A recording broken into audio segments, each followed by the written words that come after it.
ಓಂ ಶಾಂತಿ ನಮಸ್ಕಾರ ಅನಂದಿರೆ ಅಕ್ಕಂದಿರೆ. ಇವತ್ತು 25ನೇ ಫೆಬ್ರವರಿ 2026ರ ಮುರಳಿಯ ಮಂಥನ ಮಾಡೋಣ ಬನ್ನಿ. ಓಂ ಶಾಂತಿ. ಇಂದಿನ ಈ ಆಳವಾದ ಮಂಥನದಲ್ಲಿ ನಾವೆಲ್ಲರೂ ನಮ್ಮ ದೈನಂದಿನ ಆಧ್ಯಾತ್ಮಿಕ ಜೀವನಕ್ಕೆ ಬೇಕಾದ ಬಹಳ ಮುಖ್ಯವಾದ ವಿಷಯಗಳನ್ನ ಅರಿಯಲಿದ್ದೇವೆ. ಪ್ರಮುಖವಾಗಿ ಸತ್ಯಬ್ರಾಹ್ಮಣರ ಲಕ್ಷಣಗಳು ಯಾವುವು, ಕಮಲಪುಷ್ಪ ಸಮಾನವಾಗಿರುವ ಕರ್ಮಯೋಗಿ ಸ್ಥಿತಿ ಏನು, ಮತ್ತೆ ಕಾಮವೆಂಬ ಮಹಾಶತ್ರುವಿನ ಮೇಲೆ ವಿಜಯವನ್ನ ಹೇಗೆ ಸಾಧಿಸುವುದು ಅನ್ನೋದರ ಕಡೆ ನಮ್ಮ ಗಮನ ಇರುತ್ತೆ. ಹೌದು, ಇದರ ಜೊತೆಗೆ ಪರಮಾತ್ಮನನ್ನ ಸರ್ವಜ್ಞ ಅಂತ ಕರೆಯುವುದರ ನೈಜ ಅರ್ಥವೇನು ನಾವು ಇಂದು ಬಗೆಹರಿಸಲಿದ್ದೇವೆ. ಖಂಡಿತ ಇದು ಬಹಳ ಮುಖ್ಯವಾದ ಮಂಥನ ಆಗಲಿದೆ. ಇಂದಿನ ಮಂಥನವನ್ನ ಶುರು ಮಾಡೋಕೆ ಮುರಳಿಯ ಸಾರವನ್ನ ತೆಗೆದುಕೊಳ್ಳೋಣ. ಸಾರ ಹೀಗಿದೆ: ಮಧುರ ಮಕ್ಕಳೇ, ನೀವು ಬ್ರಾಹ್ಮಣರೇ ದೇವತೆಗಳಾಗುತ್ತೀರಿ, ನೀವೇ ಭಾರತವನ್ನು ಸ್ವರ್ಗವನ್ನಾಗಿ ಮಾಡುತ್ತೀರಿ. ಆದ್ರಿಂದ ನಿಮ್ಗೆ ತಮ್ಮ ಬ್ರಾಹ್ಮಣ ಜಾತಿಯ ನಶೆ ಇರಬೇಕು. ಇಲ್ಲಿ ನಶೆ ಆಧ್ಯಾತ್ಮಿಕ ಅಮಲು. ಅದೇ, ಲೌಕಿಕದಲ್ಲಿ ನಾವು ನಶೆ ಅಥವಾ ಹೆಮ್ಮೆಯನ್ನ ಅಹಂಕಾರದ ಜೊತೆ ಸೇರಿಸ್ತೀವಿ ಅಲ್ವಾ? ಆಧ್ಯಾತ್ಮಿಕ ದೃಷ್ಟಿಯಲ್ಲಿ ಈ ಬ್ರಾಹ್ಮಣ ಜಾತಿಯ ನಶೆ ನಿಖರವಾಗಿ ಏನು? ಇದು ನಮ್ಮ ದಿನನಿತ್ಯದ ಪುರುಷಾರ್ಥಕ್ಕೆ ಹೇಗೆ ಸಹಾಯ ಮಾಡುತ್ತೆ ಅಂತ ಸ್ವಲ್ಪ ಬಿಡಿಸಿ ಹೇಳ್ತೀರಾ? ಖಂಡಿತ. ನೋಡಿ, ಲೌಕಿಕ ಪ್ರಪಂಚದಲ್ಲಿ ನಶೆ ಯಾವುದೋ ವಸ್ತು ಅಥವಾ ಹಣದಿಂದ ಬರುವಂತಹ ತಾತ್ಕಾಲಿಕ ಅಹಂಕಾರ. ಆದರೆ ಆಧ್ಯಾತ್ಮಿಕತೆಯಲ್ಲಿ ಈ ಪದದ ಅರ್ಥ ಸಂಪೂರ್ಣ ಭಿನ್ನ. ಇದು ನಮ್ಮ ನೈಜ ಗುರುತಿನ ಜಾಗೃತಿ. ನಾವು ಯಾರು ಅನ್ನೋ ಅರಿವು. ನಿಖರವಾಗಿ. ನಾವೆಲ್ಲರೂ ಒಂದು ಸಮಯದಲ್ಲಿ ಶೂದ್ರರಂತೆ, ವಿಕಾರಗಳಿಗೆ ಅಧೀನರಾಗಿ ಜೀವಿಸ್ತಾ ಇದ್ವಿ. ಆದರೆ ಈಗ ಸ್ವಯಂ ಭಗವಂತನೇ ನಮ್ಮನ್ನ ಆರಿಸಿಕೊಂಡು ಬ್ರಾಹ್ಮಣರನ್ನಾಗಿ ಮಾಡಿದ್ದಾರೆ. ಮುಂದೆ ನಾವೇ ದೇವತೆಗಳಾಗಲಿದ್ದೇವೆ. ಈ ಒಂದು ಆಂತರಿಕ ಖುಷಿ ಮತ್ತು ಗೌರವದ ಭಾವನೆಯೇ ನಶೆ. ಒಂದ್ರೀತಿಯ ಆತ್ಮಗೌರವ ಅಂತ ಹೇಳ್ಬೋದು. ಹೌದು. ಉದಾಹರಣೆಗೆ, ಒಬ್ಬ ವ್ಯಕ್ತಿಗೆ ತಾನು ಒಂದು ದೇಶದ ರಾಯಭಾರಿ ಅನ್ನೋ ಅರಿವಿದ್ದಾಗ ಅವನ ನಡಿಗೆ, ಮಾತು ಎಲ್ಲವೂ ಉನ್ನತವಾಗಿರುತ್ತಲ್ವಾ? ಹಾಗೆಯೇ ನಾನು ಭಾರತವನ್ನು ಸ್ವರ್ಗವನ್ನಾಗಿ ಮಾಡುವ ಜವಾಬ್ದಾರಿ ಹೊತ್ತಿರುವ ದೇವತಾ ಆತ್ಮ ಅನ್ನೋ ಅರಿವು ನಮ್ಮನ್ನ ಮಾಯೆಯ ಆಕರ್ಷಣೆಗಳಿಂದ ಬಹುಬೇಗನೆ ಮೇಲೆತ್ತುತ್ತೆ. ನಿಜ. ಆ ಆತ್ಮಗೌರವವೇ ನಮ್ಮನ್ನ ಕೆಳಮಟ್ಟದ ಯೋಚನೆಗಳಿಗೆ ಇಳಿಯದಂತೆ ತಡೆಯುವ ರಕ್ಷಾಕವಚ ಇದ್ದ ಹಾಗೆ. ಇದೇ ಜವಾಬ್ದಾರಿಯ ಅರಿವಿನ ಆಧಾರದ ಮೇಲೆ ಸತ್ಯಬ್ರಾಹ್ಮಣರ ಮುಖ್ಯ ಲಕ್ಷಣಗಳೇನಿರುವುದು ಎಂಬ ಪ್ರಶ್ನೆಗೆ ಇಂದಿನ ಉತ್ತರ ಬಹಳ ಸ್ಪಷ್ಟವಾಗಿದೆ. ನಾನು ಆ 5 ಲಕ್ಷಣಗಳನ್ನು ಓದುತ್ತೇನೆ. ಖಂಡಿತ ಓದಿ. 1. ಸತ್ಯಬ್ರಾಹ್ಮಣರ ಬುದ್ಧಿರೂಪಿ ಹಗ್ಗವು ಈ ಹಳೆಯ ಪ್ರಪಂಚದಿಂದ ಬಿಚ್ಚಲ್ಪಟ್ಟಿರುವುದು. ಅವರು ಈ ಪ್ರಪಂಚದ ತೀರವನ್ನು ಬಿಟ್ಟುಬಿಟ್ಟರು. 2. ಸತ್ಯಬ್ರಾಹ್ಮಣರೆಂದರೆ ಕೈಗಳಿಂದ ಕೆಲಸ ಮಾಡುತ್ತಾ ಬುದ್ಧಿಯಿಂದ ಸದಾ ತಂದೆಯ ನೆನಪಿನಲ್ಲಿರುವವರು, ಅರ್ಥಾತ್ ಕರ್ಮಯೋಗಿಯಾಗಿರುವವರು. 3. ಬ್ರಾಹ್ಮಣರು ಅರ್ಥಾತ್ ಕಮಲಪುಷ್ಪ ಸಮಾನರು. 4. ಬ್ರಾಹ್ಮಣರು ಅರ್ಥಾತ್ ಸದಾ ಆತ್ಮಾಭಿಮಾನಿಯಾಗಿರುವ ಪುರುಷಾರ್ಥ ಮಾಡುವವರು. 5. ಬ್ರಾಹ್ಮಣರು ಅರ್ಥಾತ್ ಕಾಮ ಮಹಾಶತ್ರುವಿನ ಮೇಲೆ ವಿಜಯವನ್ನು ಪ್ರಾಪ್ತಿಮಾಡಿಕೊಳ್ಳುವವರು. ಈ 5 ಲಕ್ಷಣಗಳು ಕೇಳಲು ಸರಳ ಅನ್ನಿಸಿದರೂ ಇವುಗಳನ್ನ ದಿನನಿತ್ಯದ ಆಫೀಸ್, ಮನೆ ಜವಾಬ್ದಾರಿಗಳ ಮಧ್ಯೆ ಅಳವಡಿಸಿಕೊಳ್ಳುವುದು ಒಂದು ದೊಡ್ಡ ಸವಾಲು. ಹೌದು. ವಿಶೇಷವಾಗಿ ಈ ಬುದ್ಧಿರೂಪಿ ಹಗ್ಗವನ್ನು ಬಿಚ್ಚುವುದು ಪ್ರಾಯೋಗಿಕವಾಗಿ ಹೇಗೆ ಮಾಡುವುದು? ಇದು ಬಹಳ ಮುಖ್ಯವಾದ ವಿಚಾರ. ನಾವೆಲ್ಲರೂ ಲೌಕಿಕ ಪ್ರಪಂಚದಲ್ಲಿ ದೋಣಿಯನ್ನ ದಡಕ್ಕೆ ಕಟ್ಟಿರುವ ಹಗ್ಗದಂತೆ ಸಿಕ್ಕಾಕೊಂಡಿರ್ತೇವೆ. ನಮ್ಮ ಸಂಬಂಧಗಳು, ಬ್ಯಾಂಕ್ ಬ್ಯಾಲೆನ್ಸ್ ಇವೆಲ್ಲದರ ಮೇಲೆ ನಮ್ಮ ಬುದ್ಧಿ ನೇತಾಡ್ತಾ ಇರುತ್ತೆ. ಜವಾಬ್ದಾರಿಗಳಿಂದ ಓಡಿಹೋಗೋದಲ್ಲ ಅಲ್ವಾ? ಖಂಡಿತ ಅಲ್ಲ. ಇವಾವು ಶಾಶ್ವತವಲ್ಲ. ನಾನು ಕೇವಲ ಒಬ್ಬ ಟ್ರಸ್ಟಿ ಅನ್ನೋ ಮನೋಭಾವ ಬೆಳೆಸ್ಕೊಳ್ಳೋದು. ಬಾಡಿಗೆ ಮನೆಯಲ್ಲಿದ್ದಾಗ ಆ ಮನೆಯನ್ನ ಚೆನ್ನಾಗಿಟ್ಕೊಳ್ತೀವಿ, ಆದರೆ ಅದು ನಂದು ಅನ್ನೋ ಅಂಟಿಕೊಳ್ಳುವಿಕೆ ಇರಲ್ಲ. ಅದೇ ರೀತಿ ಈ ದೇಹ, ಸಂಬಂಧಗಳು ಭಗವಂತ ನೀಡಿದ ಅಮಾನತು ಅನ್ನೋ ಭಾವನೆ ಬಂದ್ರೆ ಆ ಬುದ್ಧಿಯ ಹಗ್ಗ ತಾನಾಗೇ ಬಿಚ್ಕೊಳ್ಳುತ್ತೆ. ವಾಸ್ತವವಾಗಿ ಆ ಟ್ರಸ್ಟಿ ಮನೋಭಾವ ಬಂದ್ರೆ ಮಾತ್ರ 2ನೇ ಮತ್ತು 3ನೇ ಲಕ್ಷಣಗಳಾದ ಕರ್ಮಯೋಗಿ ಹಾಗೂ ಕಮಲಪುಷ್ಪ ಸಮಾನ ಆಗಿರುವುದು ಸಾಧ್ಯ ಅಂತೆ ನನಗನ್ನಿಸುತ್ತೆ. ನಿಖರವಾಗಿ ಹೇಳಿದ್ರಿ. ನಾವು ಎಲ್ಲವನ್ನೂ ಬಿಟ್ಟು ಕಾಳಿಗೆ ಹೋಗಿ ಕುಳಿತುಕೊಳ್ಳೋ ಸನ್ಯಾಸಿಗಳಲ್ಲ. ಸಂಸಾರದಲ್ಲಿದ್ದುಕೊಂಡೇ ಕೈಯಿಂದ ಕೆಲಸ ಮಾಡ್ತಾ ಒಳಗಿನಿಂದ ಬುದ್ಧಿ ಭಗವಂತನ ಜೊತೆ ಸಂಪರ್ಕದಲ್ಲಿರಬೇಕು. ಕೆಸರಿನಲ್ಲಿದ್ದರೂ ಕಮಲದ ಎಲೆಗೆ ಆ ನೀರು ಅಂಟಿಕೊಳ್ಳುವುದಿಲ್ಲ ಅನ್ನೋ ಹಾಗೆ. ನಮ್ಮ ಆಫೀಸ್ ವಾತಾವರಣ ಎಷ್ಟೇ ನಕಾರಾತ್ಮಕವಾಗಿದ್ರೂ ನಾವು ಆತ್ಮಾಭಿಮಾನಿ ಸ್ಥಿತಿಯಲ್ಲಿದ್ದಾಗ ಅದು ನಮ್ಗೆ ಅಂಟುದಿಲ್ಲ. ಹೌದು. ಜೊತೆಗೆ 5ನೇ ಲಕ್ಷಣವಾದ ಕಾಮಶತ್ರುವಿನ ಮೇಲಿನ ವಿಜಯ. ಇದು ಕೇವಲ ದೈಹಿಕ ಬ್ರಹ್ಮಚರ್ಯವಲ್ಲ, ಕಣ್ಣಿನ ದೃಷ್ಟಿ, ಮನಸ್ಸಿನ ಸಂಕಲ್ಪಗಳಲ್ಲೂ ಸಂಪೂರ್ಣ ಪವಿತ್ರತೆ ಕಾಪಾಡಿಕೊಳ್ಳುವುದು ಸತ್ಯಬ್ರಾಹ್ಮಣನ ನಿಜವಾದ ಲಕ್ಷಣವಾಗಿದೆ. ಇದೇ ಆಧಾರದ ಮೇಲೆ ನಾವು ಬ್ರಾಹ್ಮಣರಿಂದ ದೇವತೆಗಳಾಗುವ ಗುರಿ ಹೊಂದಿದ್ದೇವೆ. ಆದ್ರೆ ಅದೇ ಸಮಯದಲ್ಲಿ ಈ ಹಳೆಯ ಛೀಛಿ ಪ್ರಪಂಚದಿಂದ ವೈರಾಗ್ಯ ಬರಬೇಕು ಅಂತ ಹೇಳಲಾಗಿದೆ. ವಿನಾಶವು ಸಮ್ಮುಖದಲ್ಲಿದೆ ಅನ್ನೋ ಅರಿವು ನಮ್ಮಲ್ಲಿ ಭಯ ಹುಟ್ಟಿಸುವ ಬದಲು ಆಂತರಿಕ ಖುಷಿಯನ್ನ ಹೇಗೆ ತರಬಲ್ಲದು? ವಿನಾಶ ಅಂದ್ಕೂಡ್ಲೇ ಜನ ಭಯಪಡ್ತಾರೆ. ಆದರೆ ಆಧ್ಯಾತ್ಮಿಕ ದೃಷ್ಟಿಕೋನದಲ್ಲಿ ಇದು ಹಳೆಯ ಶಿಥಿಲವಾದ ಕಟ್ಟಡವನ್ನ ಕೆಡವಿ ಹೊಸ ಅರಮನೆಯನ್ನ ಕಟ್ಟುವ ಪ್ರಕ್ರಿಯೆ. ಈ ಕಲಿಯುಗದ ಕೊನೆಯ ಸಮಯದಲ್ಲಿ ಎಲ್ಲಿ ನೋಡಿದ್ರೂ ದುಃಖ, ರೋಗ ತುಂಬಿ ಹೋಗಿದೆ. ನಮ್ಮ ಶರೀರವೂ ಕೂಡ ತಮೋಪ್ರಧಾನವಾಗಿದೆ. ಅಂದ್ರೆ ತನ್ನ ನೈಜ ಶಕ್ತಿಯನ್ನ ಕಳೆದುಕೊಂಡಿದೆ. ಹೌದು. ಒಬ್ಬ ಗರ್ಭಿಣಿ ಸ್ತ್ರೀಗೆ ಹೆರಿಗೆಯ ನೋವಿದ್ರೂ ಹೊಸ ಮಗುವಿನ ಆಗಮನದ ಖುಷಿ ಆ ನೋವನ್ನು ಮರೆಸುತ್ತೆ ಅಲ್ವಾ? ಹಾಗೆಯೇ ಈ ಹಳೆ ಪ್ರಪಂಚ ಮುಗಿಯುತ್ತಿದೆ, ಸತ್ಯಯುಗ ಬರುತ್ತಿದೆ ಅನ್ನೋ ಅರಿವು ನಮಗೆ ಅಪಾರ ಖುಷಿ ಕೊಡುತ್ತೆ. ಇದು ಈ ಛೀಛಿ ಪ್ರಪಂಚದಿಂದ ತಾನಾಗಿಯೇ ವೈರಾಗ್ಯ ತೀರಿಸುತ್ತೆ. ಆ ಹೊಸ ಪ್ರಪಂಚದ ಆಗಮನದ ಖುಷಿ ಅದ್ಭುತವಾದ ಕಲ್ಪನೆ. ಆ ಹೊಸ ಪ್ರಪಂಚಕ್ಕೆ ಹೋಗಲು ಅತಿದೊಡ್ಡ ಅಡ್ಡಿಯೇ ವಿಕಾರಗಳು, ವಿಶೇಷವಾಗಿ ಕಾಮವಿಕಾರ. ಇಂದಿನ ಲೌಕಿಕ ಜಗತ್ತಿನಲ್ಲಿ ಮಾಧ್ಯಮಗಳು ಕಾಮವನ್ನ ಬಹಳ ಸಹಜ ಅಂತ ಬಿಂಬಿಸುತ್ತವೆ. ಆದ್ರೆ ಆಧ್ಯಾತ್ಮಿಕ ಮಾರ್ಗದಲ್ಲಿ ಇದನ್ನ ಕ್ರೋಧಕ್ಕಿಂತಲೂ ದೊಡ್ಡ ಶತ್ರು ಅನ್ನೋದಕ್ಕೆ ಕಾರಣ ಏನು? ಲೌಕಿಕ ಜಗತ್ತು ಕ್ರೋಧವನ್ನ, ಅಹಂಕಾರವನ್ನ ಕೆಟ್ಟದ್ದು ಅಂತ ಬೇಗ ಒಪ್ಕೊಳ್ಳುತ್ತೆ, ಯಾಕಂದ್ರೆ ಪರಿಣಾಮ ತಕ್ಷಣ ಕಾಣುತ್ತೆ. ಆದ್ರೆ ಕಾಮವನ್ನ ಪ್ರೀತಿಯನ್ನೋ ಭಮೆಯಲ್ಲಿ ಮುಚ್ಚಿಡ್ಲಾಗತ್ತೆ. ಸ್ತ್ರೀ ಪುರುಷನ ಸಂಬಂಧದಲ್ಲಿ ದುಃಖದ ಬೀಜ ಬಿತ್ತುವುದೇ ಈ ದೇಹಾಭಿಮಾನ ಮತ್ತು ಕಾಮ. ಇದು ಆತ್ಮದ ಮೂಲ ಗುಣವಾದ ಪವಿತ್ರತೆಯನ್ನ ನಾಶ ಮಾಡುತ್ತೆ. ಎಲ್ಲಿ ಕಾಮ ಇರುತ್ತೋ ಅಲ್ಲಿ ನಿರೀಕ್ಷೆ, ಮೋಹ, ಕೊನೆಯಲ್ಲಿ ದುಃಖ ಇದ್ದೇ ಇರುತ್ತೆ ಅಲ್ವಾ? ಖಂಡಿತ. ಅದಕ್ಕಾಗಿಯೇ ಇದನ್ನ ಆದಿ, ಮಧ್ಯ, ಅಂತ್ಯದಲ್ಲಿ ದುಃಖ ಕೊಡುವ ಮಹಾಶತ್ರು ಅಂತ ಗುರುತಿಸಲಾಗಿದೆ. ನಾವು ಕಮಲದಂತೆ ಪವಿತ್ರರಾಗದೆ ಆ ಹೊಸ ಪ್ರಪಂಚದ ಮಾಲೀಕರಾಗಲು ಸಾಧ್ಯವೇ ಇಲ್ಲ. ಅರ್ಥಪೂರ್ಣವಾದ ವಿಶ್ಲೇಷಣೆ. ಈಗ ಭಗವಂತನನ್ನ ನಾವು ಸರ್ವಜ್ಞ ಅಂತ ಕರಿತೀವಿ. ಸಾಮಾನ್ಯ ನಂಬಿಕೆ ಪ್ರಕಾರ ಸರ್ವಜ್ಞ ಅಂದ್ರೆ ನಮ್ಮ ಪ್ರತಿಯೊಂದು ಆಲೋಚನೆಯನ್ನ, ಗುಪ್ತ ಯೋಚನೆಗಳನ್ನ ಭಗವಂತ ಮೇಲಿಂದ ಓದುತ್ತಾನೆ ಅಂತ. ಆದ್ರೆ ಇದರ ನೈಜ ಅರ್ಥ ಸಂಪೂರ್ಣ ಬೇರೆ ಇದೆ ಅಲ್ವಾ? ಇದೊಂದು ಬಹುದೊಡ್ಡ ತಪ್ಪು ಕಲ್ಪನೆ. ಪರಮಾತ್ಮನು ನಮ್ಮ ಕ್ಷುಲ್ಲಕ, ವ್ಯರ್ಥ ಯೋಚನೆಗಳನ್ನ ಓದುವ ಮೈಂಡ್ ರೀಡರ್ ಅಲ್ಲ. ಸರ್ವಜ್ಞ ಅಂದ್ರೆ ಆತನಿಗೆ ಈ ಸಂಪೂರ್ಣ ಸೃಷ್ಟಿ ವೃಕ್ಷದ ಆದಿ, ಮಧ್ಯ ಮತ್ತು ಅಂತ್ಯದ ಜ್ಞಾನವಿದೆ. ಆತನನ್ನ ಸುಪ್ರೀಂ ಸರ್ಜನ್ ಅಂತ ಕರೆಯಲಾಗುತ್ತೆ. ಅಂದ್ರೆ ನಮ್ಮ ಆಧ್ಯಾತ್ಮಿಕ ನಾಡಿಯನ್ನ ಹಿಡಿದು ನಮಗೆ ಯಾವ ಸಂಜೀವಿನಿ ಬೇಕು ಅಂತ ನಿಖರವಾಗಿ ಸಲಹೆ ನೀಡುತ್ತಾರೆ. ನಿಖರವಾದಿ. ಬ್ರಹ್ಮ ತಂದೆ ನಮಗೆ ರಥವಿದ್ದಂತೆ. ಆದರೆ ನಮಗೆ ಆಸ್ತಿ ಸಿಗುವುದು, ಜ್ಞಾನ ಸಿಗುವುದು ಆ ನಿರಾಕಾರ ಶಿವ ತಂದೆಯಿಂದ. ಆತನೇ ದಾತ. ಲೌಕಿಕದಲ್ಲಿ ಸಂಪತ್ತು ಇರುವವರಿಗೆ ಅಹಂಕಾರ ದಟ್ಟವಾಗಿರುತ್ತೆ. ಆದರೆ ಲೌಕಿಕ ಸಂಪತ್ತಿನ ಅಹಂಕಾರ ಇಲ್ಲದ ಸಾಮಾನ್ಯರು ಬಹಳ ಸುಲಭವಾಗಿ ಸಮರ್ಪಣೆಯಾಗ್ತಾರೆ. ಈ ಜ್ಞಾನ ರತ್ನಗಳ ಸಂಪತ್ತೇ ನಿಜವಾದ ಸಂಪತ್ತು. ನಮ್ಮ ಮುಂದಿನ ಧಾರಣೆಗಾಗಿ ಮುಖ್ಯ ಸಾರ. ಇಂದಿನ ಧಾರಣೆಯ ಪಾಯಿಂಟ್ಗಳು ಹೀಗಿವೆ. 1. ಮನಸ್ಸ, ವಾಚ, ಕರ್ಮಣ ಬಹಳ ಆಕ್ಯುರೇಟ್ ಆಗ್ಬೇಕಾಗಿದೆ. ಬ್ರಾಹ್ಮಣರಾಗಿ ಯಾವುದೇ ಶೂದ್ರರ ಕರ್ಮವನ್ನು ಮಾಡಬಾರದು. 2.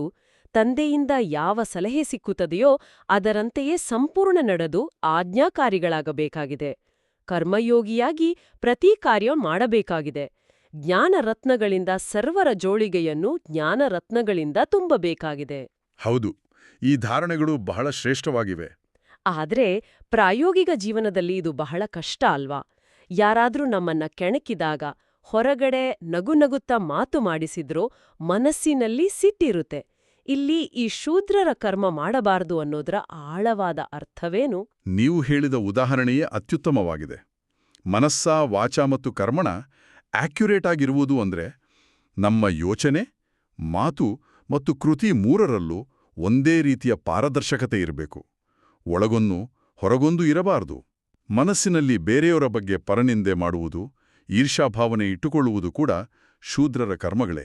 ನಾವು ಬ್ರಾಹ್ಮಣರಾಗಿದ್ದೇವೆ ಎಂದರೆ ನಮ್ಮ ಪ್ರತಿಯೊಂದು ಹೆಜ್ಜೆಯೂ ಶ್ರೀಮತದ ಆಧಾರದ ಮೇಲಿರಬೇಕು. ಆ ಆಂತರಿಕ ಶುದ್ಧಿಯೇ ನಿಜವಾದ ಧಾರಣೆ. ಈ ಶುದ್ಧಿಯನ್ನ ಕಾಪಾಡಿಕೊಳ್ಳಲು ಇಂದಿನ ವರದಾನ ನಮಗೆ ಒಂದು ಅಸ್ತ್ರವನ್ನ ನೀಡಿದೆ. ವರದಾನ ಈ ರೀತಿಯಾಗಿದೆ: ಡಬಲ್ ಲೈಟ್ ಆಗಿದ್ದು ಕರ್ಮಾತೀತ ಸ್ಥಿತಿಯ ಅನುಭವ ಮಾಡುವಂಥ ಕರ್ಮಯೋಗಿ ಭವ. ಹೇಗೆ ಕರ್ಮದಲ್ಲಿ ಬರುವುದು ಸ್ವಾಭಾವಿಕ ಆಗಿದೆಯೋ ಹಾಗೆಯೇ ಕರ್ಮಾತೀತರು ಆಗುವುದು ಸಹ ಸ್ವಾಭಾವಿಕವಾಗಲಿ. ಇದಕ್ಕಾಗಿ ಡಬಲ್ ಲೈಟ್ ಆಗಿರಬೇಕು. ಡಬಲ್ ಲೈಟ್ ಆಗಿರುವುದಕ್ಕಾಗಿ ಕರ್ಮವನ್ನು ಮಾಡುತ್ತಿದ್ದರೂ ಸ್ವಯಂನೂ ನಿಮಿತ್ತನೆಂದು ತಿಳಿಯಿರಿ ಮತ್ತು ಆತ್ಮಿಕ ಸ್ಥಿತಿಯಲ್ಲಿರುವ ಅಭ್ಯಾಸವನ್ನು ಮಾಡಿರಿ. ಇವೆರಡೂ ಮಾತುಗಳಲ್ಲಿಯೇ ಗಮನವನ್ನು ಇಟ್ಟುಕೊಳ್ಳುವುದರಿಂದ ಸೆಕೆಂಡಿನಲ್ಲಿ ಕರ್ಮಾತೀತ, ಸೆಕೆಂಡಿನಲ್ಲಿ ಕರ್ಮಯೋಗಿ ಆಗಿಬಿಡುವಿರಿ. ನಿಮಿತ್ತವಷ್ಟೇ ಕರ್ಮ ಮಾಡುವುದಕ್ಕಾಗಿ ಕರ್ಮಯೋಗಿಯಾಗಿರಿ, ನಂತರ ಕರ್ಮಾತೀತ ಸ್ಥಿತಿಯ ಅನುಭವ ಮಾಡಿರಿ. ಬಹಳ ಸುಂದರವಾದ ವರದಾನ. ಇದರಲ್ಲಿ ಬರುವ ಡಬಲ್ ಲೈಟ್ ಅನ್ನೋ ಪದಗುಚ್ಛ ಆಸಕ್ತಿದಾಯಕವಾಗಿದೆ. ನಾವು ದಿನವಿಡೀ ಸಾವಿರಾರು ಜವಾಬ್ದಾರಿಗಳ ಭಾರ ಹೊತ್ತಿರ್ತೇವೆ. ಹೀಗಿರುವಾಗ ಡಬಲ್ ಲೈಟ್ ಆಗುವುದು ಅಂದ್ರೆ ನಿಖರವಾಗಿ ಏನು? ಮತ್ತು ಕೆಲಸ ಮಾಡ್ತಲೇ ಕರ್ಮಾತೀತ ಸ್ಥಿತಿಯನ್ನ ಅನುಭವಿಸುವುದು ಹೇಗೆ? ಡಬಲ್ ಲೈಟ್ ಅಂದ್ರೆ ಎರಡು ರೀತಿಯ ಹಗುರತೆ. ಮೊದಲನೇದು ಜಾಗೃತಿಯ ಮಟ್ಟದಲ್ಲಿ. ಲೈಟ್ ಅಂದ್ರೆ ನಾನು ಈ ಭಾರವಾದ ಶರೀರವಲ್ಲ, ನಾನೊಂದು ಹೊಳೆಯುವ ಬೆಳಕಿನ ಬಿಂದು, ಆತ್ಮ ಅನ್ನೋ ಅರಿವು. ಎರಡನೇದು ಜವಾಬ್ದಾರಿಗಳ ಮಟ್ಟದಲ್ಲಿ ಹಗುರತೆ. ನನ್ನ ತಲೆ ಮೇಲೆ ಯಾವುದೇ ಕರ್ಮದ ಚಿಂತೆಯ ಹೊರೆ ಇಲ್ಲ ಅನ್ನೋ ಭಾವನೆ. ಅಂದ್ರೆ ಆ ನಿಮಿತ್ತ ಭಾವನೆಯನ್ನ ರೂಢಿಸ್ಕೊಳ್ಬೇಕು. ಹೌದು, ನಾನು ಮಾಡುತ್ತಿದ್ದೇನೆ, ಇದು ನನ್ನ ಪ್ರಾಜೆಕ್ಟ್ ಅನ್ನೋ ಅಹಂಕಾರ ಬಂದಾಗ ಟೆನ್ಷನ್ ಶುರುವಾಗುತ್ತೆ. ಆದರೆ ನಾನು ಕೇವಲ ಒಂದು ಸಾಧನ, ಮಾಡಿಸುವವನೋ ಆ ಪರಮಾತ್ಮ ಅಂತ ಅಂದುಕೊಂಡಾಗ ಭಾರ ಇರಲ್ಲ. ಕೆಲಸ ಮಾಡುವಾಗ ಸಂಪೂರ್ಣ ಗಮನ ಕೊಡುವುದು ಕರ್ಮಯೋಗಿ ಸ್ಥಿತಿ. ಕೆಲಸ ಮುಗಿದ ತಕ್ಷಣ ಆ ಯೋಚನೆಗಳಿಂದ ಬಿಡುಗಡೆ ಹೊಂದಿ ನಾನು ಆತ್ಮ, ನನ್ನ ಪಾತ್ರ ಮುಗೀತು ಅಂತ ಮನಸ್ಸನ್ನ ಶಾಂತಗೊಳಿಸುವುದೇ ಕರ್ಮತೀತ ಸ್ಥಿತಿ. ಇದೇ ತಂದೆಗೆ ಸಮಾನರಾಗುವ ಸ್ಥಿತಿ. ಮಾಡಿಸುವವನು ಆತ, ನಾನೊಂದು ಕೇವಲ ಉಪಕರಣ ಅನ್ನೋ ಭಾವನೆ ನಮ್ಮನ್ನ ಹಗುರ ಮಾಡುತ್ತೆ. ಇಂದಿನ ಸ್ಲೋಗನ್ ಕೂಡ ಬಹಳ ವಿಶೇಷವಾಗಿದೆ. ಯಾರ ಹೃದಯ ವಿಶಾಲವಾಗಿದೆಯೋ ಅವರಿಗಾಗಿ ಅಸಂಭವ ಕಾರ್ಯವು ಸಂಭವವಾಗುವುದು. ವಿಶಾಲ ಹೃದಯಕ್ಕೂ ಅಸಂಭವ ಕಾರ್ಯಗಳು ಸಂಭವವಾಗುವುದಕ್ಕೂ ಇರುವ ಸಂಬಂಧವನ್ನ ಸ್ವಲ್ಪ ಬಿಡಿಸಿ ಹೇಳ್ತೀರಾ? ಖಂಡಿತ. ಆಧ್ಯಾತ್ಮಿಕ ಮಾರ್ಗದಲ್ಲಿ ಆಗ್ಲಿ, ಲೌಕಿಕ ಜೀವನದಲ್ಲಿ ಆಗ್ಲಿ, ವಿಶಾಲ ಹೃದಯ ಅನ್ನೋದು ಕೇವಲ ಒಂದು ಮೃದುವಾದ ಭಾವನೆಯಲ್ಲ, ಅದೊಂದು ಬಹುದೊಡ್ಡ ಶಕ್ತಿ. ಯಾರೂ ಎಲ್ಲರನ್ನೂ ಅವರವರ ನ್ಯೂನತೆಗಳ ಸಮೇತ ಬೇಷರತಾಗಿ ಸ್ವೀಕರಿಸ್ತಾರೋ, ಬೇರೆಯವರ ತಪ್ಪುಗಳನ್ನು ಕ್ಷಮಿಸ್ತಾರೋ, ಅವರದೇ ವಿಶಾಲ ಹೃದಯ. ಸಂಕುಚಿತ ಮನಸ್ಸಿನವರು ಇವರಿಂದ ಇದು ಸಾಧ್ಯವಿಲ್ಲ ಅಂತ ದೂರ ಸರಿತಾರೆ. ಆದರೆ ನಿಮ್ಮ ಹೃದಯ ವಿಶಾಲವಾಗಿದ್ರೆ ನೀವು ಸಣ್ಣ ಪುಟ್ಟ ವಿಷಯಗಳಿಗೆ ಅಂಟುಕೊಳ್ಳೋದಿಲ್ಲ. ಎಲ್ಲರನ್ನೂ ಒಗ್ಗೂಡಿಸಿಕೊಂಡು ಹೋಗುವ ಗುಣ. ಹೌದು, ಇದೆಲ್ಲವೂ ಭಗವಂತನದು. ನಾವೆಲ್ಲರೂ ಒಂದೇ ಪರಿವಾರ ಅಂತ ಅಂದುಕೊಂಡಾಗ ನಿಮ್ಮ ಸಂಕಲ್ಪಗಳಲ್ಲಿ ಒಂದು ದೈವಿ ಶಕ್ತಿ ಬರುತ್ತೆ. ಆಶ್ಚರ್ಯಕರವಾಗಿ ಪ್ರಕೃತಿಯು, ಪರಿಸ್ಥಿತಿಗಳು ನಿಮಗೆ ಸಹಕರಿಸಲು ಶುರು ಮಾಡ್ತವೆ. ಆಗ ಎಂತಹದ್ದೇ ಅಸಾಧ್ಯವಾದ ಕಾರ್ಯಗಳು ಬಹಳ ಸಹಜವಾಗಿ ಸಂಭವವಾಗಿಬಿಡ್ತವೆ. ವಿಶಾಲ ಹೃದಯವಿದ್ದಾಗ ಇಡೀ ವಿಶ್ವವೇ ನಮಗೆ ಸಹಕರಿಸುತ್ತದೆ ಅನ್ನೋ ಮಾತು ಬಹಳ ಅದ್ಭುತವಾಗಿದೆ. ಇದೇ ಏಕತೆಯ ವಿಚಾರ ಇಂದಿನ ಅವ್ಯಕ್ತ ಸೂಚನೆಯಲ್ಲೂ ಬಂದಿದೆ. ಸೂಚನೆ ಹೀಗಿದೆ: ಏಕತೆ ಮತ್ತು ವಿಶ್ವಾಸದ ಗುಣಲಕ್ಷಣಗಳ ಮೂಲಕ ಸಫಲತಾ ಸಂಪನ್ನರಾಗಿರಿ. ನಿಮ್ಮಲ್ಲಿ ಏನು ವಿಶೇಷತೆಗಳಿವೆಯೋ ಅವುಗಳನ್ನು ಮುಂದಿಟ್ಟುಕೊಳ್ಳಿ, ಬಲಹೀನತೆಯನ್ನಲ್ಲ. ಆಗ ನಿಮಗೆ ನಿಮ್ಮ ಮೇಲೆ ವಿಶ್ವಾಸವಿರುವುದು. ಬಲಹೀನತೆಗಳ ಮಾತನ್ನು ಹೆಚ್ಚು ಯೋಚಿಸಬೇಡಿ, ಆಗ ಸದಾ ಖುಷಿಯಲ್ಲಿ ಮುಂದುವರಿಯುತ್ತಿರುವಿರಿ. ಪ್ರಾಕ್ಟಿಕಲ್ನಲ್ಲಿ ಅನೇಕ ದೇಶ, ಅನೇಕ ಭಾಷೆಗಳು, ಅನೇಕ ರೂಪ ಬಣ್ಣ. ಆದರೆ ಅನೇಕತೆಯಲ್ಲಿಯೂ ಎಲ್ಲರ ಹೃದಯದಲ್ಲಿ ಏಕತೆ ಇದೆಯಲ್ಲವೇ? ಏಕೆಂದರೆ ಹೃದಯದಲ್ಲಿ ಒಬ್ಬ ತಂದೆ ಇದ್ದಾರೆ. ಒಂದು ಶ್ರೀಮತದಂತೆ ನಡೆಯುವಂಥವರಾಗಿರಲಿ. ಅನೇಕ ಭಾಷೆಗಳಿರುತ್ತಾ ಮನಸ್ಸಿನ ಗೀತೆ, ಮನಸ್ಸಿನ ಭಾಷೆ ಒಂದೇ ಆಗಿರಲಿ. ಇಲ್ಲಿ ಎರಡು ಬಹಳ ಮುಖ್ಯವಾದ ವಿಷಯಗಳಿವೆ. ಒಂದು ನಮ್ಮ ಆತ್ಮವಿಶ್ವಾಸ, ಇನ್ನೊಂದು ಗುಂಪಿನಲ್ಲಿ ಏಕತೆ. ನಿಜ, ಮಾಯೆ ಸದಾ ನಮ್ಮ ಬಲಹೀನತೆಗಳನ್ನೇ ಎತ್ತಿ ತೋರಿಸ್ತಿರುವಾಗ ನಮ್ಮ ವಿಶೇಷತೆಗಳ ಮೇಲೆ ಗಮನ ಹರಿಸುವುದು ಹೇಗೆ? ಮಾಯೆ ಅಥವಾ ನಮ್ಮ ನಕಾರಾತ್ಮಕ ಮನಸ್ಸು ಬಹಳ ಬುದ್ಧಿವಂತವಾಗಿದೆ. ಅದು ಯಾವಾಗಲೂ ನಮ್ಮಲ್ಲಿರುವ 100 ಒಳ್ಳೆಯ ಗುಣಗಳನ್ನು ಮರೆಮಾಚಿ ಇರುವ ಒಂದು ಬಲಹೀನತೆಯನ್ನ ಭೂತಗನ್ನಡಿಯಿಂದ ತೋರಿಸುತ್ತೆ. ಆದರೆ ನಾವು ನೆನ್ಪಿಡಬೇಕಾದದ್ದೇನೆಂದ್ರೆ, ಪರಮಾತ್ಮನು ನಮ್ಮನ್ನು ಆರಿಸಿದ್ದು ನಮ್ಮ ನ್ಯೂನತೆಗಳನ್ನು ನೋಡಿ ಅಲ್ಲ, ಬದಲಾಗಿ ನಮ್ಮ ವಿಶೇಷತೆಯನ್ನ ನೋಡಿ. ನಮ್ಮ ಆಂತರಿಕ ಗುಣಗಳಾದ ಶಾಂತಿ ಪ್ರೀತಿಯ ಕಡೆ ಗಮನಹರಿಸಿದಾಗ ಬಲಹೀನತೆಗಳು ತಾನಾಗಿಯೇ ದೂರವಾಗುತ್ತವೆ. ಇನ್ನು ಏಕತೆಯ ವಿಚಾರ. ಬೇರೆ ಬೇರೆ ಭಾಷೆ ಸಂಸ್ಕೃತಿಯ ಜನರಿದ್ದರೂ ನಮ್ಮೆಲ್ಲರ ಮನಸ್ಸಿನ ಭಾಷೆ ಒಂದೇ ಆಗಿರಬೇಕು. ಅದುವೇ ಶುಭಭಾವನೆ ಮತ್ತು ಶ್ರೀಮತ. ಖಂಡಿತ. ಆ ಏಕತೆಯ ಅರಿವೇ ನಮ್ಮೆಲ್ಲರನ್ನೂ ಒಂದುಗೂಡಿಸುವ ಶಕ್ತಿ. ಅಣ್ಣಂದಿರೇ, ಅಕ್ಕಂದಿರೇ, ಬನ್ನಿ ಈಗ ಇಂದಿನ ಮುರಳಿಯ ಆಧಾರದಲ್ಲಿ 9 ಶ್ರೇಷ್ಠ ಸ್ವಮಾನಗಳನ್ನ ಅಭ್ಯಾಸ ಮಾಡೋಣ. ನಾನು ಕೈಗಳಿಂದ ಕೆಲಸ ಮಾಡ್ತಾ ಬುದ್ಧಿಯಿಂದ ತಂದೆಯನ್ನು ನೆನಪು ಮಾಡುವ ಕರ್ಮಯೋಗಿ ಆತ್ಮನಾಗಿದ್ದೇನೆ. ನಾನು ಕಮಲಪುಷ್ಪ ಸಮಾನ ಪವಿತ್ರ ಆತ್ಮನಾಗಿದ್ದೇನೆ. ನಾನು ಕಾಮ ಮಹಾಶತ್ರುವಿನ ಮೇಲೆ ವಿಜಯ ಪಡೆಯುವ ಬಲಶಾಲಿ ಆತ್ಮನಾಗಿದ್ದೇನೆ. ನಾನು ಭಾರತವನ್ನು ಸ್ವರ್ಗವನ್ನಾಗಿ ಮಾಡುವ ಶ್ರೀಮತದಂತೆ ನಡೆಯುವ ಆತ್ಮನಾಗಿದ್ದೇನೆ. ನಾನು ತಮೋಪ್ರಧಾನದಿಂದ ಸತೋಪ್ರಧಾನನಾಗುತ್ತಿರುವ ನೆನಪಿನ ಯಾತ್ರೆಯಲ್ಲಿರುವ ಆತ್ಮನಾಗಿದ್ದೇನೆ. ನಾನು ಹಳೆಯ ಪ್ರಪಂಚದ ತೀರವನ್ನು ಬಿಟ್ಟು ಸಂಗಮ ಯುಗದಲ್ಲಿ ನಿಂತಿರುವ ಆತ್ಮನಾಗಿದ್ದೇನೆ. ನಾನು ಡಬಲ್ ಲೈಟ್ ಆಗಿ ಕರ್ಮಾತೀತ ಸ್ಥಿತಿಯ ಅನುಭವ ಮಾಡುವ ಆತ್ಮನಾಗಿದ್ದೇನೆ. ನಾನು ಮನಸ್ಸ ವಾಚಾ ಕರ್ಮಣ ಆಕ್ಯುರೇಟ್ ಆಗಿ ತಂದೆಯ ಆಜ್ಞಾಕಾರಿಯಾಗಿರುವ ಆತ್ಮನಾಗಿದ್ದೇನೆ. ನಾನು ನಿರಂತರ ತಂದೆ ನೆನಪಿನಲ್ಲಿರುವ ಕರ್ಮಯೋಗಿ ಆತ್ಮನಾಗಿದ್ದೇನೆ. 1. ಸ್ವಮಾನದ ಅಭ್ಯಾಸ. ನಾನು ಭಾರತವನ್ನು ಸ್ವರ್ಗವನ್ನಾಗಿ ಮಾಡುವ ಸತ್ಯ ಬ್ರಾಹ್ಮಣ ಆತ್ಮ ಎಂಬ ಸ್ವಮಾನದಲ್ಲಿ ಇಡೀ ದಿನ ಸ್ಥಿತರಾಗಿರಿ. ಇದರ ಜೊತೆಗೆ ಪ್ರತಿಯೊಂದು ಕಾರ್ಯದಲ್ಲೂ ಆತ್ಮಾಭಿಮಾನಿಯಾಗಿರುವ ಅಭ್ಯಾಸವನ್ನು ಮಾಡಿ. 2. ಮುಖ್ಯ ಭಾವನೆ. ನಿಮಿತ್ತ ಎಂದು ಭಾವಿಸಿ. ಈ ಹಳೇ ಪ್ರಪಂಚದಲ್ಲಿ ತಂದೆಯ ಕಾರ್ಯಕ್ಕಾಗಿ ನಾನು ನಿಮಿತ್ತ ಆಗಿದ್ದೇನೆ ಮತ್ತು ಡಬಲ್ ಲೈಟ್ ಆಗಿದ್ದೇನೆ ಎಂದು ತಿಳಿದುಕೊಂಡು ಇಂದಿನ ಎಲ್ಲಾ ಕರ್ಮಗಳನ್ನು ಮಾಡಿ. 3. ದೈವಿ ಗುಣದ ಧಾರಣೆ. ಇಡೀ ದಿನ ಆಜ್ಞಾಕಾರಿ ಗುಣವನ್ನು ಧಾರಣೆ ಮಾಡಿ. ಕೇವಲ ಹೊರಗಿನಿಂದ ಮಾತ್ರವಲ್ಲದೆ ಮನಸ್ಸಿನ ಪ್ರತಿಯೊಂದು ಸಂಕಲ್ಪದಲ್ಲೂ ತಂದೆಯ ಶ್ರೀಮತದ ಪ್ರಭಾವ ಇರುವಂತೆ ಗಮನಹರಿಸಿ. 4. ಪವಿತ್ರತೆಯ ಪುರುಷಾರ್ಥ. ಭವಿಷ್ಯದ ಸ್ವರ್ಗದ ಮಾಲೀಕರಾಗಲು ಸಂಪೂರ್ಣ ಸತೋಪ್ರಧಾನ ಹಾಗೂ ಪವಿತ್ರರಾಗುವ ಪುರುಷಾರ್ಥ ಮಾಡಿ. ಇದಕ್ಕಾಗಿ ಇಡೀ ದಿನ ಕಾಮ ಮಹಾಶತ್ರುವಿನಿಂದ ದೂರವಿದ್ದು ಸಂಕಲ್ಪ ಮತ್ತು ದೃಷ್ಟಿಯ ಶುದ್ಧಿಯ ಕಡೆ ವಿಶೇಷ ಗಮನವಿರಲಿ. 5. ಕರ್ಮಯೋಗ. ಕರ್ಮಕ್ಷೇತ್ರದಲ್ಲಿ ಕೈಯಿಂದ ಕೆಲಸ ಮಾಡುತ್ತಾ ಬುದ್ಧಿಯಿಂದ ಅಂಬಿಗನಾದ ತಂದೆಯನ್ನು ನೆನಪು ಮಾಡುತ್ತಾ ದಿನವಿಡೀ ಕಮಲ ಪುಷ್ಪ ಸಮಾನರಾಗಿ ಶ್ರೇಷ್ಠ ಕರ್ಮಗಳನ್ನು ಮಾಡಿ. 6. ಸೇವೆ ಮತ್ತು ವೈರಾಗ್ಯ. ಇದು ಅಂತಿಮ ಸಮಯವಾಗಿರುವುದರಿಂದ ಬುದ್ಧಿಯ ಹಗ್ಗವನ್ನು ಈ ಹಳೆಯ ಕಲಿಯುಗದ ಪ್ರಪಂಚದಿಂದ ಬಿಚ್ಚಿ ವೈರಾಗ್ಯವಿರಲಿ. ನಿಮ್ಮ ಸಮಯ ಮತ್ತು ಶಕ್ತಿಯನ್ನು ಜ್ಞಾನರತ್ನಗಳಿಂದ ಇತರರ ಜೋಳಿಗೆಯನ್ನು ತುಂಬುವ ಸೇವೆಯಲ್ಲಿ ಸಫಲ ಮಾಡಿಕೊಳ್ಳಿ. 7. ದಿನಚರ್ಯ ಮತ್ತು ವರದಾನ. ದಿನವಿಡೀ ವಾಹನ ನಿಯಂತ್ರಣದ ಅಂದರೆ ಟ್ರಾಫಿಕ್ ಕಂಟ್ರೋಲ್ ಸಮಯದಲ್ಲಿ ಆತ್ಮಿಕ ಸ್ಥಿತಿಯಲ್ಲಿರುವ ವರದಾನದ ಸಾರವನ್ನು ಸ್ಮೃತಿಯಲ್ಲಿಟ್ಟುಕೊಳ್ಳಿ ಮತ್ತು ಕರ್ಮಕ್ಷೇತ್ರದಲ್ಲಿ ವಿಶಾಲ ಹೃದಯದವರಾಗಿ ಅಸಂಭವ ಕಾರ್ಯವನ್ನು ಸಂಭವವಾಗಿಸುವ ಅಭ್ಯಾಸ ಮಾಡಿ. 8. ಶಕ್ತಿಗಳ ಜಮ. ಏಕರಸ ಸ್ಥಿತಿಯಲ್ಲಿ ಒಬ್ಬ ತಂದೆಯ ನೆನಪಿನ ಯಾತ್ರೆಯಲ್ಲಿ ಇರುವುದರ ಮೂಲಕ ಮಾಯೆಯ ಬಿರುಗಾಳಿಗಳನ್ನು ಎದುರಿಸುವ ಬಲವನ್ನು ಜಮ ಮಾಡಿಕೊಳ್ಳಿ. ಈ ಎಲ್ಲ ಟೇಕವೇಗಳನ್ನ ನಾವೆಲ್ಲನೂ ಇಂದಿನಿಂದಲೇ ನಮ್ಮ ಪ್ರಾಯೋಗಿಕ ಜೀವನದಲ್ಲಿ ಅಳವಡಿಸಿಕೊಳ್ಳೋಣ. ಇಂದಿನ ಈ ಆಳವಾದ ಮಂಥನಕ್ಕೆ ಮತ್ತಷ್ಟು ಮೆರುಗು ನೀಡಲು ಒಂದು ಸುಂದರವಾದ ಕಥೆಯನ್ನ ಕೇಳೋಣ. ಖಂಡಿತ. ಇಂದಿನ ಜ್ಞಾನದಲ್ಲಿ ನಾವು ಅಂಬಿಗನು ನಮ್ಮನ್ನ ಹೊಸ ಪ್ರಪಂಚದ ಕಡೆಗೆ ಕರೆದುಕೊಂಡು ಹೋಗುತ್ತಿದ್ದಾನೆ ಮತ್ತು ಹಳೆಯ ಪ್ರಪಂಚದ ತೀರದಿಂದ ಬುದ್ಧಿಯ ಹಗ್ಗವನ್ನ ಬಿಚ್ಚುಬಿಡಿ ಅನ್ನೋ ಮಾತುಗಳನ್ನ ಮಂಥನ ಮಾಡಿದೆವು. ಒಮ್ಮೆ ಒಂದು ದೊಡ್ಡ ನದಿಯನ್ನ ದಾಟಲು ಒಬ್ಬ ಪ್ರಯಾಣಿಕ ದೋಣಿಯನ್ನ ಹತ್ತಿದ. ಆ ದೋಣಿಯ ಅಂಬಿಗ ಬಹಳ ವಯಸ್ಸಾದವನು, ಆದರೆ ಅತ್ಯಂತ ಅನುಭವಿ ವ್ಯಕ್ತಿಯಾಗಿದ್ದ. ದೋಣಿ ನದಿಯ ಮಧ್ಯಭಾಗಕ್ಕೆ ಹೋದಾಗ ದಿಢೀರ್ನೆ ವಾತಾವರಣ ಬದಲಾಯಿತು. ಭೀಕರವಾದ ಬಿರುಗಾಳಿ ಎದ್ದಿತು ಮತ್ತು ದೊಡ್ಡ ಅಲೆಗಳು ದೋಣಿಗೆ ಅಪ್ಪಳಿಸತೊಡಗಿದವು. ಅರೆ, ಆಮೇಲೇನಾಯ್ತು? ದೋಣಿಯಲ್ಲಿದ್ದ ಉಳಿದ ಪ್ರಯಾಣಿಕರೆಲ್ಲರೂ ಗಾಬರಿಯಾಗಿ ಕೂಗಾಳಲು ಶುರುಮಾಡಿದರು. ನಾವು ಮುಳುಗಿ ಸಾಯ್ತೇವೆ ಅಂತ ಭಯಭೀತರಾದರು. ಆದರೆ ಆ ಒಬ್ಬ ಪ್ರಯಾಣಿಕ ಮಾತ್ರ ಕಣ್ಣು ಮುಚ್ಕೊಂಡು ಅತ್ಯಂತ ಶಾಂತವಾಗಿ ಮಂದಹಾಸ ಬೀರುತ್ತಾ ಕುಳಿತಿದ್ದ. ಅವನ ಮುಖದಲ್ಲಿ ಆತಂಕವಿರಲಿಲ್ಲ.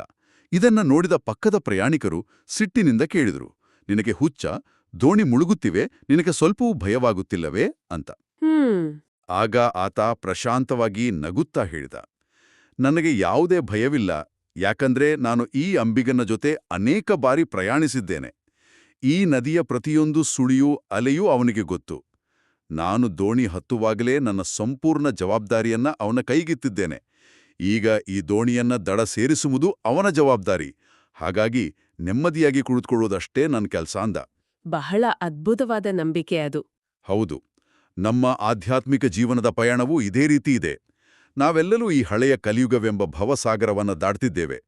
ಇಲ್ಲಿ ಅನಾರೋಗ್ಯ, ಆರ್ಥಿಕ ತೊಂದರೆಗಳು ಎಂಬ ಮಾಯೆಯ ಬಿರುಗಾಳಿಗಳು ಬರ್ತಲೇ ಇರ್ತವೆ. ಆದರೆ ನಮ್ಮ ಅಂಬಿಗ ಸಾಮಾನ್ಯನಲ್ಲ.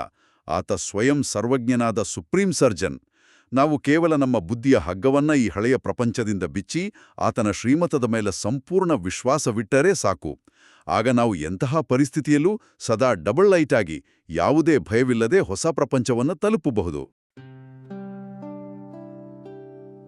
ಓಂ ಶಾಂತಿ. ನಿಮ್ಮ ದೇಹವನ್ನು ಸಂಪೂರ್ಣವಾಗಿ ಸಡಿಲಗೊಳಿಸಿ ಹೊರಗಿನ ಪ್ರಪಂಚದ ಎಲ್ಲಾ ಶಬ್ದಗಳಿಂದ ಮತ್ತು ಆಲೋಚನೆಗಳಿಂದ ನಿಮ್ಮ ಗಮನವನ್ನು ಹಿಂದಕ್ಕೆ ತೆಗೆದುಕೊಳ್ಳಿ. ನಿಮ್ಮ ಗಮನವನ್ನು ಹಣೆಯ ಮಧ್ಯದಲ್ಲಿ ಕೇಂದ್ರೀಕರಿಸಿ. ನಾನು ಭ್ರುಕುಟಿಯ ಮಧ್ಯದಲ್ಲಿ ವಿರಾಜಮಾನವಾಗಿರುವ ಒಂದು ಹೊಳೆಯುವ ಚೈತನ್ಯ ಜ್ಯೋತಿ ಸ್ವರೂಪ ಆತ್ಮನಾಗಿದ್ದೇನೆ. ನಾನು ಪರಮಪಿತ ಶಿವ ತಂದೆಯ ಶ್ರೇಷ್ಠ ಮಗು. ನಾನು ಸತ್ಯ ಬ್ರಾಹ್ಮಣ ಆತ್ಮನಾಗಿದ್ದೇನೆ. ನಾನು ದೇವತೆಯಾಗುತ್ತಿರುವ ಆತ್ಮನಾಗಿದ್ದೇನೆ.